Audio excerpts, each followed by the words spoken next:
What is going on, fight fans? So today we are going to do something different, and we're going to predict the winner of Jake Paul versus Hasim Rahman Jr.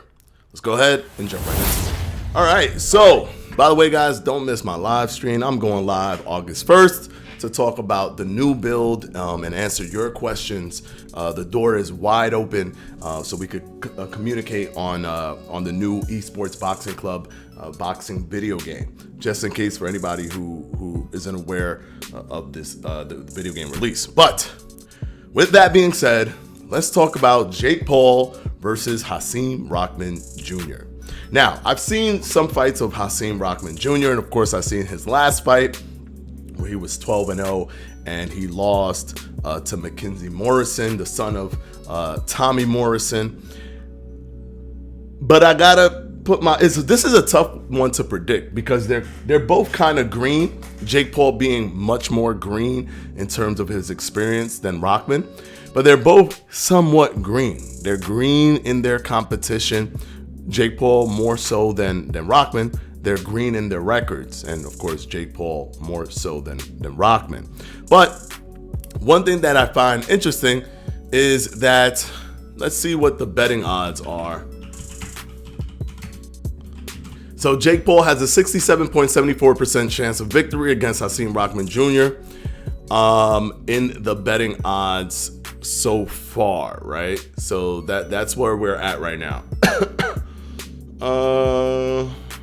Okay. That's what it looks like we're at. Jake is at a negative 225 and Hasim is at a plus 183. Okay. And that was July 22nd. All right. So what does that tell me? Oh, and 7 days ago, they have him as a negative 240. So that's actually a 70.59% chance of winning. All right. So what does that tell me? That tells me that most people are looking at this fight in the lens of popularity, right? Nobody knows who Rahman Jr. is. Everyone thinks, Jake Paul is super calculated, so he's going to make a calculated move. And one thing that I definitely want to say before I even dive into this prediction is miss me with conspiracy theories. I absolutely despise conspiracy theories. You don't understand how much I hate conspiracy theories. I hate it so much because all conspiracy theories do is create an out for the person who was wrong, or creates a unbreakable defense, an unbreakable defensive argument for the person who doesn't want to be wrong, right? So I don't want to hear that so-and-so lost because the gloves were tampered with, or so-and-so lost because they spiked his water, or so-and-so lost because they paid for the judges, or so-and-so lost because they paid the referee, or so-and-so lost because in the contract he says he can't knock him out, or so-and-so lost because he was paid to take a dive. You have zero proof. All you have is circumstantial evidence of he didn't attack him when he rocked him. That's the smoking gun. No, circumstantial evidence is not a smoking gun. They're what they are, circumstantial evidence. There's so many reasons why somebody won't attack somebody who's rocked. Inexperience, not feeling like it's an opportune time because they feel that the person is maybe not as hurt as you perceive him to be hurt, and they can be playing possum and trying to get them with the right hand. Fear of getting hit by the other person. Not being balanced or controlled enough. Having something in your mind that you're ready to do and it trips you up because you just don't react quick enough to what's going on. There's so many reasons why somebody might not go in for the kill. You might not want to exert yourself. Right now, you probably don't have the best energy and you feel that if you go in there and you miss any shots, you'll open yourself up for somebody to hit you with a 3-punch blast. Who knows? There's so many reasons why something could happen. Miss me with that conspiracy stuff because there's no proof. You have zero proof of any of that conspiracy stuff. All you have is what we see. I don't believe that there's a thing in the contract for Rahman to take a dive. I don't believe there's a thing in the contract that says that Rahman Jr. cannot get knocked out. Because if there were something like that, if there was this like corrupted kind of thing, we would know. And if we don't know, that's where we are. We don't know.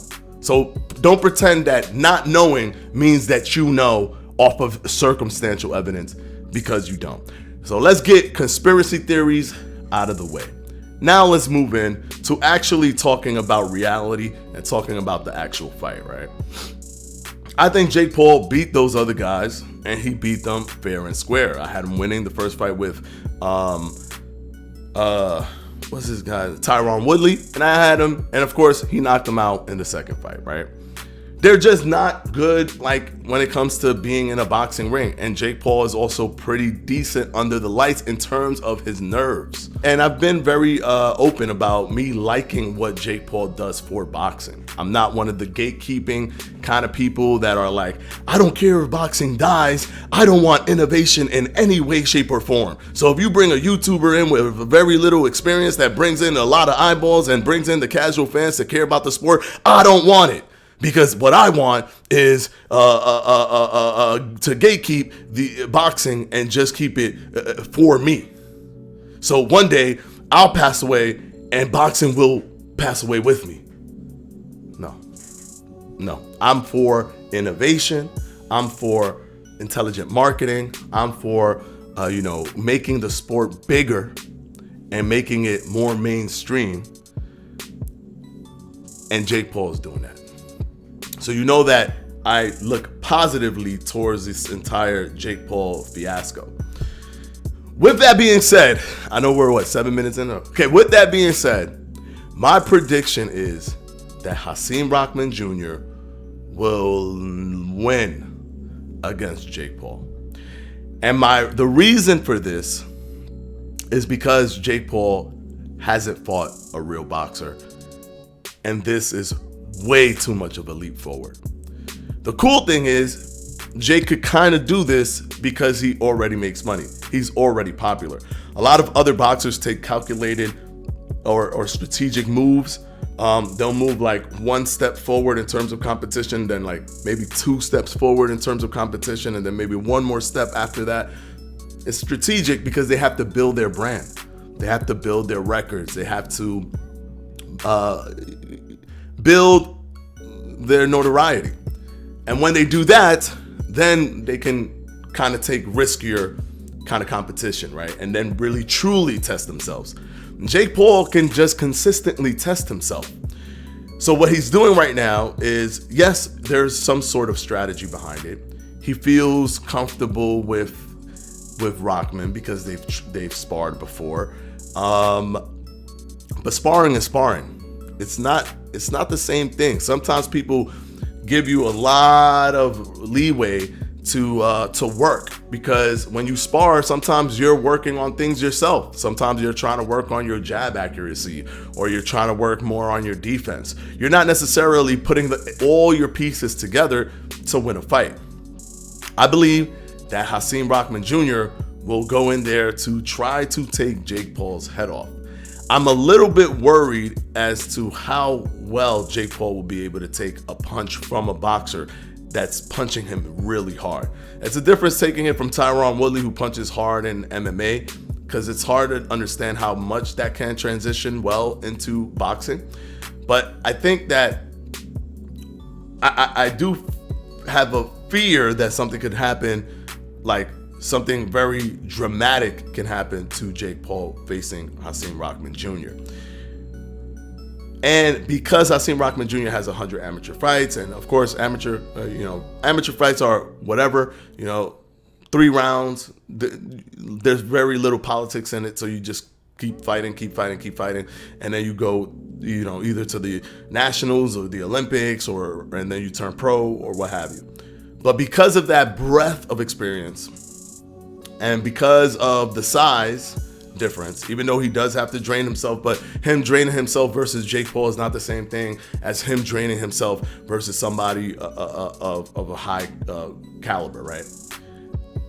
I believe that Hasim Rahman Jr. is too much of a leap for Jake Paul. Tommy Fury was a good, decent jump because he didn't even have that much amateur experience and he had very little fights and he wasn't that good. I think that was a good thing to say, look, I'm fighting a boxer. I think that was a good one. Hasim Rahman is Jake Paul, like, really trying to prove himself. Like, it almost goes beyond trying to prove the audience. He's like trying to prove himself that he can hang. Like, he might have like a 2-year, 3-year plan of fighting a major fighter, and he's just like, well, I have to accelerate that, and this is how I'm gonna do it. This is a major test for him. With that being said, though, if Jake Paul wins, and once again, miss me with that conspiracy theories or those conspiracy theories, if Jake Paul wins, you gotta give this guy his props for this one. Like, all the other fights, cool, don't give him props. This one, you have no choice. You have no choice. Of course, I know that there's gonna be people that's gonna pretend like the referee was paid, the judges were paid, this were paid, everybody was paid. But if you live in reality, you have to give him his props. But I don't believe that he will be able to overcome the experience, the size of Hasim Rahman Jr. So that is my prediction. I believe it's not even going to be close. I think Hasim Rahman Jr. is going to probably even toy with Jake Paul to a certain degree. Yeah, it's not gonna be pretty. It's not gonna be pretty.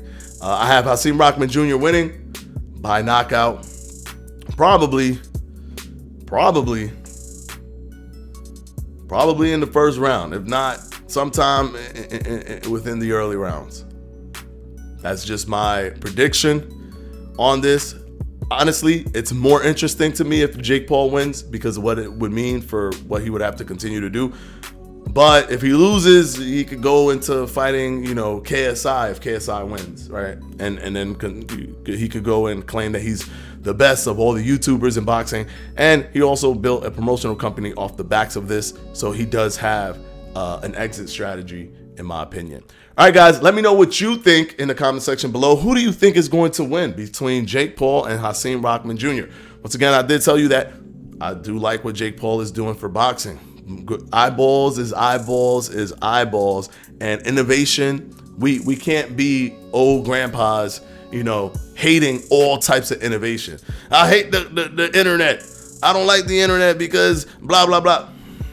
The internet, like, listen, innovation keeps the world moving forward, right? And boxing needed an injection of innovation, and a lot of things have been happening in terms of the Ryan Garcias of the world and the Jake Pauls of the world and the exhibitions of the world that are helping bring it closer into the mainstream. All right, guys, until the next time.